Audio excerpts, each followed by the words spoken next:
So welcome everybody, and I have the pleasure today to talk to Professor Olivera Finn from the University of Pittsburgh. For those of you who may not know Professor Finn, she's a cancer immunologist, has an absolutely astonishing CV, published over 200 peer-reviewed papers. Her discoveries have played an integral role in what we know about the advancement of immunotherapy for the treatment of cancer today. So Olivera has held many positions of worthy of highlighting, including the presidency of the American Association of Immunologists. She's been the recipient of so many awards that I won't take time to go through them all, but the most recent, I think, was the Smalley Award from the Society of Immunotherapy for Cancer, and has received Lifetime Achievement Awards for all of her discoveries. So it really is a pleasure for me to have the opportunity to talk with Olivera today. So thank you for taking the time, Olivera. Thank you. It's a pleasure to be here. I think this is a really worthwhile exercise, and I have done presentations at large meetings for trainees, and have gotten a lot of really good feedback in terms of the utility of sort of learning what people ahead of you have done to reach their goals, and getting some idea of, which way to go to achieve yours. I think it's a fantastic program. Great, and I'm probably going to learn something today too. It's not just for the PhD students. So Olivera, I might just start when you did your PhD, and just get you to maybe talk to us a bit about the experience you had while you did your PhD at Stanford. And as I understand it, it wasn't your first research experience, but maybe you can elaborate on that. Oh, absolutely. Actually, I have a slightly unusual, sort of path to this PhD program, because I was born and raised in the former Yugoslavia, and I finished high school there in an area which is now Serbia. But when I was a sophomore in high school, in my sophomore and senior year, I met actually an American student who has been my husband for 52 years now. So he was doing a Fulbright in Yugoslavia, and I married him 3 days out of high school, and I came to this country. So I had to sort of start, sort of from scratch in the educational system. But to make things worse, even harder, not necessarily worse, but more difficult, was that this was 1968. It was a very bad year in the United States. The Vietnam War was escalating. All the young people were being sent to Vietnam. The deferment that had kept my husband, out of the army, which was school, was basically canceled. And so he was drafted. And so here I was 18, ready to start college someplace, wherever we would, and he was actually going to Stanford to start a master's. So I was, planning to start in California. But in order to stay out of Vietnam, he signed up for the Coast Guard and for the officers candidate school, and became a Coast Guard officer. Within a year of our marriage, where I went, to two different schools, a junior college in California, Indiana University downtown campus, because I lived with my in-laws, and sort of barely cobbled together the first year education, college education. We ended up in San Juan, Puerto Rico, and where he was a Coast Guard officer. So I started my second year of college at Inter-American University of Puerto Rico. Now, I can tell you, not many people outside Puerto Rico know about this school, but it worked great for me, because the chair, I was interested in majoring in biology, and the chair was this fantastic professor, Nigerian professor, who was in Puerto Rico at this university, not because it was a great school, but because he was a parasitologist. And this was a very good place to do parasitology research. And I sort of stuck to him. And this is sort of the first advice to all the trainees. I mean, choose your role model very quickly, and especially if you're interested in research, start doing it as soon as possible. So he and so I helped him complete life cycle of a parasite that can only be done in San Juan, in Puerto Rico. And my first publication is as an undergraduate, completing the life cycle of a parasite. And in the acknowledgement section, I have my husband acknowledging my husband for catching the cockroaches that I needed to complete this life cycle, because I certainly wasn't going to touch them. So having a very good partner too to support you is another very good advice. But basically, while my husband sort of put his life on hold, trying to not go to Vietnam, but still fulfill his civil duty, by serving in another section of the armed forces, I progressed, and I got my college education, and then my husband, we moved to Stanford for my husband to start what he was going to do 3.5 years before. But I was then able to, with a BS degree from an unknown school, but nevertheless gave me very good education and a track record in research, I was able to be accepted into a graduate program at Stanford. And so that's, so now actually, as people introduce me and they look at, my training, they always start with Stanford because it has a big name, and it certainly has served me well, as I can't complain. But really where I started is this unknown school, in Puerto Rico. So it's not all about a named school and spending a lot of money, In the end, they paid me to go to Stanford. I couldn't afford it if I was on a fellowship. So yes, so I had, an unusual path to getting there. But I think your question was, sorry, but your first experience was so worthwhile in terms of how you were going to go forward. I mean, that was your first taste of research. It obviously gave you the bug. Right. And, and the other thing is, life takes you to paths that you never thought you would follow. I really didn't think I was going to be a scientist. Had I stayed in Yugoslavia, I would have gone a totally different. I would have gone through, theater, and that was sort of my dream. But functioning in a society, first, that was not known to me. The only universal language really is science. You can be anywhere in the world. Science is the same. Everything else, all the other, meaning biological sciences, physical sciences. Everything else is much more dependent on your previous experience. And so I thought, no, if I'm going to succeed in this, unexpected situation, science will be what I do. And tell us a bit about your PhD then at Stanford. How did you, how was your relationship with your mentor?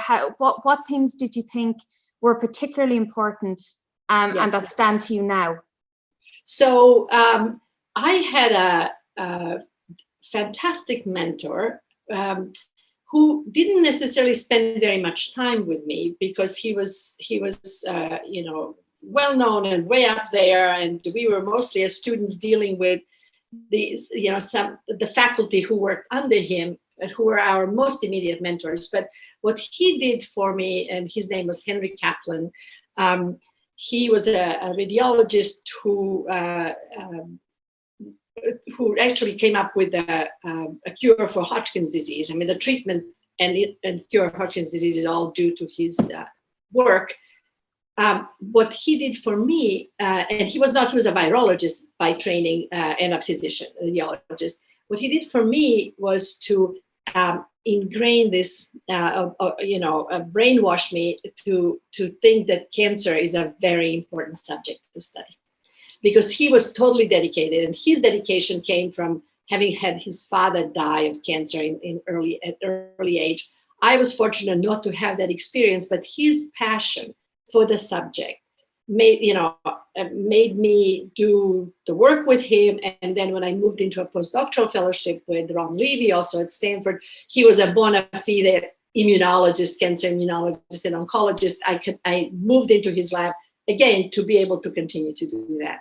And as you can see, I have been doing this in my own research for the last 30 years. Fabulous. And can I ask you a bit about, the challenges that you might have had to overcome? Were there any challenges presented to you as a woman in science back then? Absolutely. Through grad school? And if you talk to us a bit about maybe the main ones and how you overcame them? Yes. So as a graduate student, as a postdoc, my challenges were personal. It wasn't until I became junior faculty that the challenges became more systemic and societal and cultural. Okay. But as my son was 7 months old when I started my PhD work. And my daughter was born 3 months before I defended my thesis. So I had challenges of PhD student with one and then eventually 2 children. And then through my postdoctoral work, it was, 2 children. Again, I didn't leave my country and my whole, life for somebody who wasn't good. So I made a very good choice. So when these challenges were really, difficult and to deal with, I had a very good partner. So with my trainees, and so the challenges were, time, you never have enough time. And if you have, so time management is something that I think, I'm going to be sort of sexist in that, but I think mothers do very well with that. I could go to work, drop off the child at daycare, and I knew by 5:30 I had to pick up that child. So maybe I shouldn't read the newspaper at work, and maybe I shouldn't have that second cup of coffee, and maybe planning the experiment just right, So time management was an issue. And I think that even if you don't have to pick up that child, time management is a good thing to learn if you don't know how to do well, because it'll give you more life, right? Otherwise, we tend to live in the lab, and Saturday, Sundays in the lab. It's a lifestyle, but it doesn't need to be. We don't need to be a single, type person. So while I, with a child and children, I was forced to manage time well. It is a skill that is not a bad thing to try and master and get help mastering. There's certainly lots of people can help you do that, even online now, not at that time. And having help, having a partner who can, take 51% is really very important. And we are not being afraid to ask for help from your mentors. If things are overwhelming, it's not a shame to go to your mentor and to try and figure out how to do things better, because eventually it'll negatively affect your work. And if you haven't faced it and admitted it, you're just making things worse. So knowing what you can do, knowing, what is too much, facing that and finding a solution together with your mentor is really very important. Getting help anywhere you can, because we all need it. Yes, that's true. And I've had that experience myself. And it's not just time management. Sometimes it's actually getting over the guilt of not being able to be there. I found that quite a difficulty during my training, but it's something that you have to manage as well, however you do it. Yes. But those things do have to be considered. But yes, like you said, having those conversations early on and having an open and honest forum where you can discuss it rather than just ignore, the potential challenges is definitely a positive approach to that. And then maybe I might move on towards, your transition to independence. Yes. So let me just back up just 1 second in response to what you brought up. Let me tell you, I don't know where exactly you are in terms of your family, but I can tell everybody who is now going through this and feeling guilt to stop feeling that right away, because children do not hold it against you. I have 2 grown children with their own children, and they've only been proud, because I didn't leave them to play tennis. I left them to go, and try and find cure for cancer, right? So if you do something worthwhile and you're doing something worthwhile, there is no room for guilt, and the children will appreciate that. That's really good to know. My two of mine are 10 and 12, and I learned that after your talk at SITSI last year. I brought them to see the Checkpoints band in which Jim Allison played. Yes. And both of them turned around to me and went, "Mom, all of your science is worth it to hear this band." And I thought, okay. Yes, right. I got away with it. Something good about, yes. I got away with it. Yes. Last night, I received a local award from the Women in Bio Pittsburgh chapter. And my son, who's a pathologist, the head of pathology department in Victoria, British Columbia, plugged in to see me receive it. It's a Pittsburgh award, but I think that they do appreciate what you've done, and the more they are themselves faced by these decisions, the more they appreciate the issues you dealt with. So yes, so boldly, no guilt. That's good to know. So then let's talk about then your move to Duke, and can you tell us about your time arriving at Duke? So you did a postdoctoral fellowship at Stanford and then moved to Duke. Is that right? Yes. And as I said to you at the beginning, it was what was interesting, other than my own personal situation, but things that became problems when I started my independent career were never problems when I was a student or postdoc. Men, women were equally treated, equal opportunities, equal fellowships, equal resources. If you went and asked for money to buy a reagent, nobody looked to see if you were a man or a woman. And then I went to Duke. and anybody who has the kind of experience that I had at Stanford, which was equality and equity, is unprepared for the lack of equality and lack of equity. So the first couple of years, you go blindly, you think the way you're treated, everybody is treated. And then you find out that you're paid less, that you have smaller labs, that you are, denied resources, that you're not at the table when certain decisions are made because you were not invited to be on the committee. And now, I used to think that, and maybe 5 or 6 years ago, I was thinking that maybe these experiences that I share now with trainees and younger colleagues were still, it was 1982, so it's like the old days, right? I am hearing exactly the same issues from my junior women colleagues just last week. For example, with the pandemic, they are so much more affected. And in this country, we are terrible about providing support for childcare and families, et cetera. So the young women are taking, the tremendous burden with the kids home from school, and their careers are taking a big setback. And the reason we're so concerned is that the results, even before the pandemic, were against women. The women are still underpaid. They still, you may have seen, but Princeton has just settled to pay, to back pay women faculty. I mean, why would there be a situation where they have to back pay female faculty? Rutgers, is paying. I mean, and so I said, let's take a look at Pittsburgh, and we're not there. And so Duke was, steeped in this tradition. And then when I realized that I was paid a lot less than a man who was a close friend of mine. I came from Stanford, he came from Oxford. We started almost the same day. We started as assistant professors. We had very similar CVs. His wife immediately got a job at Duke in the grants office. They had 2 children. We have 2 children. My husband was got a faculty position at UNC, to find out that the difference at that time was like $4,000, which was a fortune. My father's salary is $22,000 a year. So that's 20. So I went to my chair and I said, I don't get it.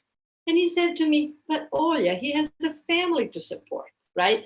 This was not an oversight. This was a policy, yeah. And so while it isn't so, frankly spoken about, 30 years later, 28 years later, the women are underpaid.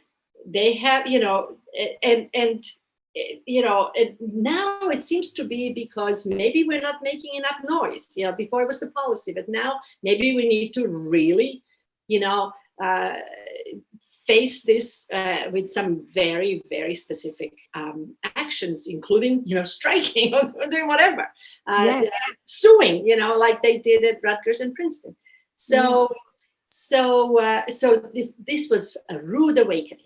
That as a scientist, we're coming to an academic institution that should be an example, exemplar of all that's good in the society. We're just treated the same way as our factory workers and our nurses in the hospital who are underpaid, and so that I did not expect. And I spent a good portion of my career up until today, not only doing research, but also, being on women's committees and trying to figure out how we can help. And it's a very slow process. And yes, I noticed that you were on some of the working groups to advocate for early career scientists. So it's great that you have that experience and you can now hopefully, advocate for change. Because it was interesting. I had an interesting discussion with a grad student recently, and she made a statement that nearly knocked me off my chair. She said, "But Aideen, I could never go through what you had to do to get where you are now." And it only struck me at the time that I didn't realize that other people could see my struggle. I'm not the type of person to go around and talk about the challenges very openly, but grad students see this. And they need the role models to see that, yes, there are challenges, but you know what? I'm in this for the long haul. This is what I want to do. And we have to find a way around that. And I similarly think that anything I can do to make that journey easier for people coming behind is definitely going to be worth it. Because I think, if a grad student can see that and then uses that to make informed decisions, then we've got a really bad situation. Absolutely. And I truly feel like such a failure, but if my colleagues now, and if your graduate student, my graduate student are bringing up the same things that I did in 1982, what have we been doing? I am equally active now as I was in 1980s, the same committees, but now I think I'm just like an angry old woman, before I was sort of an insecure young, faculty. Yeah. Now I'm just like, there's one advantage of being old. You can say whatever you want, what are they going to do? That's right. Yeah. Yeah.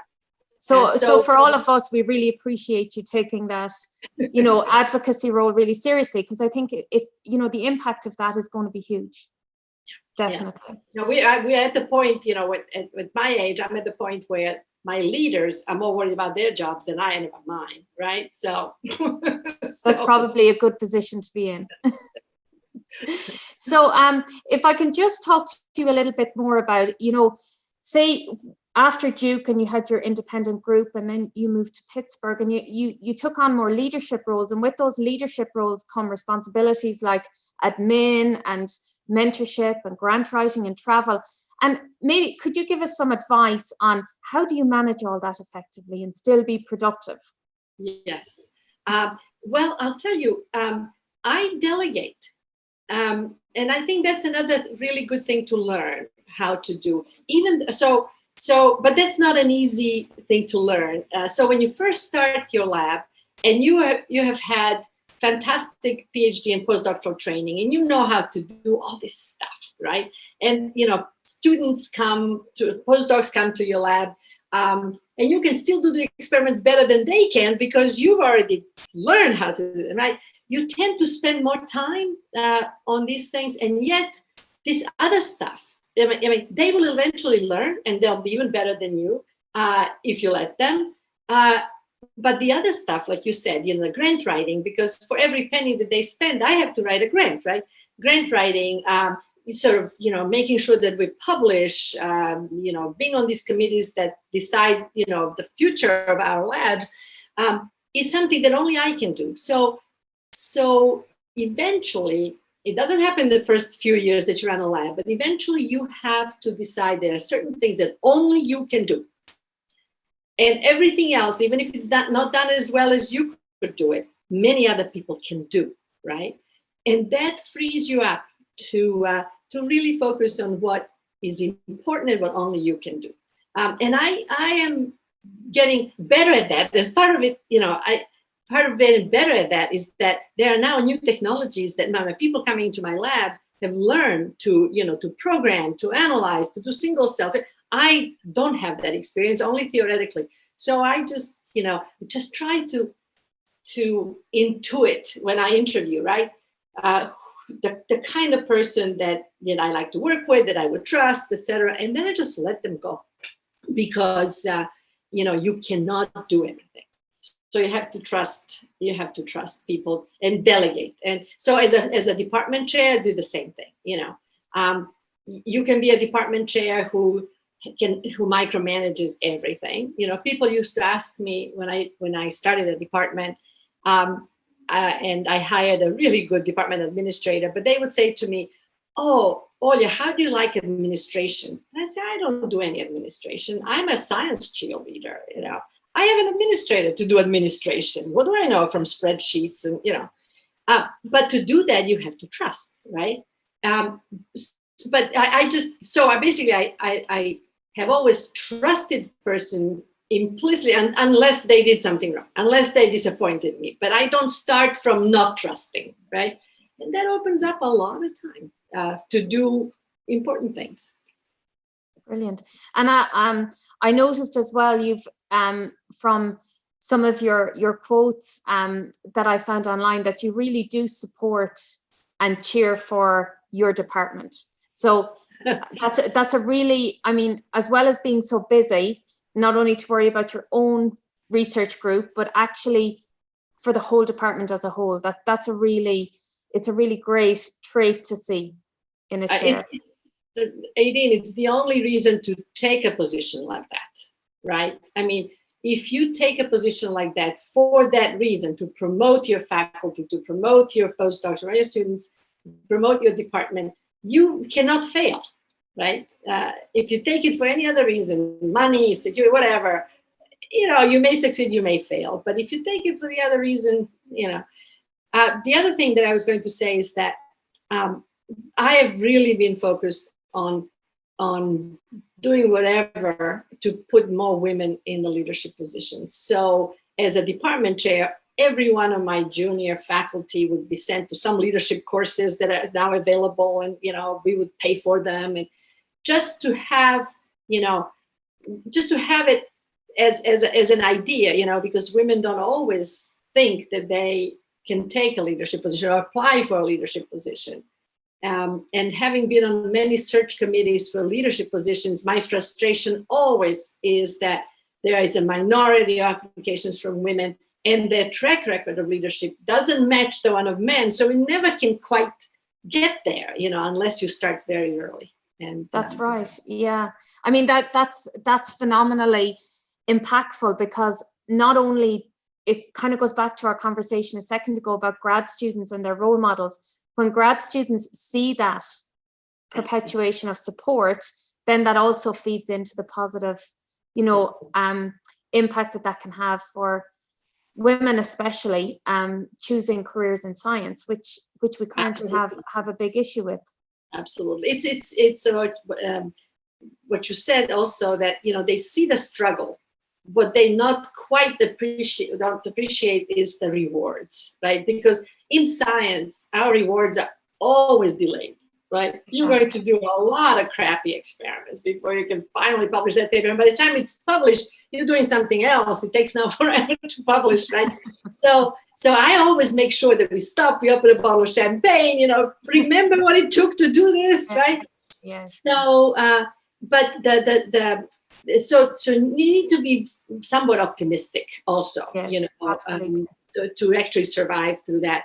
But the rewards, so the other thing to do actually as a trainee, and you can, if your mentor is not thinking about that, you should, submit work to present at meetings, national, international, apply for fellowships to get there. If the mentor doesn't have money, apply to the university. They actually are sources of money. But going to a meeting is very important. First, to see the community that you are entering. Secondly, usually you're doing research that is cutting edge. To you, it's an everyday thing, right? And but when you get there and you see that you're really way up there, that's another, so giving a talk at a meeting, all of that is building up the professionalism that supersedes the feeling of work and drudgery and challenges. And so you need to expose trainees, and they have to do it themselves. Make sure that they get exposed to the perks, of our profession too. Exactly. So in preparation for the interview today, I actually emailed a couple of my grad students and said, what kind of questions do you think I should ask? What are you interested in? Because I know I have my questions, but I could go on all day. And this is for, the grad students who are currently in, completing their PhDs or just after their PhDs. And one of the questions that was common to 3 of them that came back was, what advice would you give to your 20-year-old self starting out in a science career? It's a very nice question. From at this point, I sort of addressed it. I think when I was 20, I kind of wanted to be the superwoman. I don't think we need to be that. We need to do, but we want to have it all. So I think that try to have it all without being a superwoman. So having it all may be, have a nice family and have a nice career, but don't necessarily have to have always a clean bathroom. That's kind of, so make your choices, because being a superwoman is not the goal, but having a really rewarding life where you didn't deny yourself a very important aspect of life, such as family or career.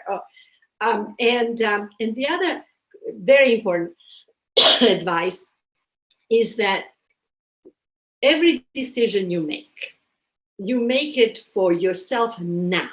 Don't make it for yourself 5 years from now when you may be a mother or you may be married.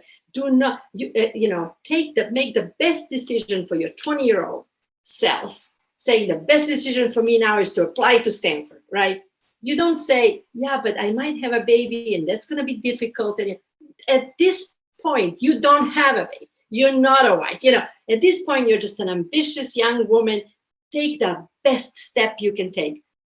If 5 years from now you find yourself in this fantastic position, but now you have a baby, you'll work it out, But never make a decision for who you might be and what kinds of responsibilities you might have. Make a decision for yourself. And I have to say that this is a wrenching exercise, right? But that's what I would want to be doing better as my 20-year-old self. I think that's great advice, because I think sometimes, the idea of having this life goal and, knowing exactly what you want to be in 30 years' time, that puts immense pressure, and we don't need that type of pressure. Like you said, if you just make those decisions for now, you do find a way to address challenges. And thankfully, we're in a world now, maybe the challenges exist, but they're more open and transparent, and you will find somebody who's had those struggles that can give you advice. Absolutely. No decisions for life. No decisions for life. Yeah, I'm with you on that one. Another question that they had was, how do you identify a good mentor? Or do you think it's possible? No, I think it's possible. That one of the mantras when I do round tables like at AAI, at SITSI, I say, if you can have a conversation with a person, you have a conversation with a mentor, but you must have even longer conversations with people working or having worked for that person, right? this is where, because everybody can interview well. You're interviewing the mentor is interviewing you. You can both interview well. But just like I'm going to talk to your previous supervisors and mentors, you must talk about everything, and especially things that are important to you. This is how I work. Does she appreciate that? Would she allow me? You know, how do you work? What? So where have people from your lab gone? You know, that sort of thing. So I think that will tell you more about that. And in the end, even if you have absolutely the perfect track record as a mentor, there has to be chemistry. There has to be chemistry. I have to, you know, come into the lab and want to hug that person, you know, and if I don't want to hug that person, I find a way not to take them, you know, because it's not work. It's not a job. It's an adventure, you know, and like you're going on a trip with somebody and you just got to be compatible. Sure. Yeah, that's a really nice way to look at it. And in terms, so you're focused the majority of the time now on your research. Yes. And, you know, so. Well, we'll say technically. So I had other questions from PhD students about, you know, is there a good grad school program at University of Pittsburgh? What's that like? Do you have positions in your lab? What's the department like? So I imagine that you will have my email address on the, yes. So I actually hear from, and I sort of mentor worldwide too, you know, people who met me like at SITC, and they emailed me and they ask for advice, and I'm more than happy to give it or direct them to somebody who can actually help them. My lab is run by postdocs now. When I graduated, my 25th PhD student, I stopped because I thought it was a round number, and yeah. But postdocs, so I actually have, you know, we'll have in the spring 2 openings for postdoc. But you know, with the pandemic and the complications of travel in this country, hopefully it'll be better after November. So, but you know, visas are an issue, etc. So I don't necessarily want to be inundated by applications from people who would find it very hard to come to this country. But I do have openings. I can direct them to other labs that have openings, and we have a fantastic program that has a website. They should everything's on the website. Brilliant. Thank you so much, Olivera, for taking the time. It's been such a lovely experience to chat to you and to hear about all of the great work that you're still doing to advocate for, well, I mean, it's not just women in science, it's equality, right? Which affects everybody. Right. So Aideen, tell your son that the checkpoints are making a video for this upcoming meeting, so it'll be virtual, but they're playing. Oh, brilliant! Because they still have their light up bands. They became real groupies after that. Yes. Thank you very much. Thank you very much, Olivera.